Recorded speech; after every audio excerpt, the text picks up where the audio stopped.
নওগাঁর আত্রাই নদীর শুটকিগাছা চর। নদীর পানি নেমে যাওয়ায় সবজি চাষে ব্যস্ততা বেড়েছে চাষিদের। চর জুড়ে এখন সবুজ পরিচর্যার ব্যস্ততা। জেলার আত্রাই, ছোট যমুনা নদীসহ বেশ কয়েকটি নদীর প্রায় ২১টি চরে শুরু হয়েছে চাষ। এসব চরে চাষ হচ্ছে আলু, সরিষা, শসা, পেঁয়াজ, বাদাম সহ ৭ ধরনের ফসল।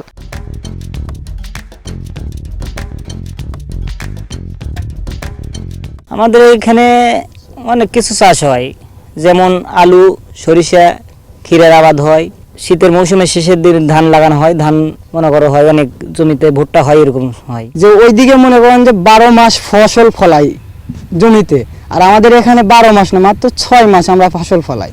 আর 6 মাস মনে করেন যে আমাদের জমি পড়ে থাকে, 3 মাস বন্যায় আর জমি শুকাতে শুকাতে 3 মাস চলে যায়। চাষিরা বলছেন, সাধারণ জমির চেয়ে চরের মাটির উর্বরতা শক্তি কয়েক গুণ বেশি, ফলে সার কিংবা কীটনাশকের প্রয়োজন কম।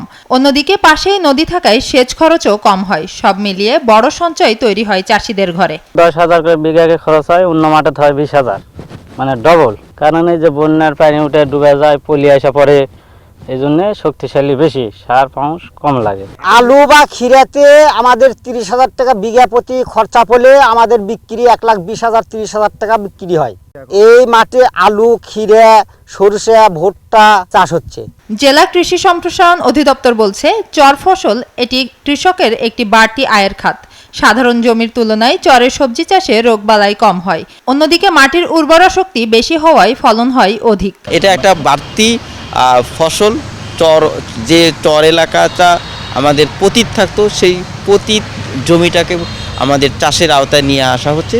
তাতে একটা কৃষক বছরে 2-3টা বাড়তি ফসল পাচ্ছে। এই বাড়তি ফসল প্রাপ্তিতে তাদের একটা বাড়তি লাভ হচ্ছে এবং চর অঞ্চলের কৃষক এতে করে তাদের অর্থনৈতিক যে সচ্ছলতার মুখ দেখছে। কৃষি সম্প্রসারণের তথ্য অনুযায়ী এবছর জেলায় 271 হেক্টর চরের জমিতে চাষ হয়েছে বিভিন্ন রকমের সবজি। SATV digital.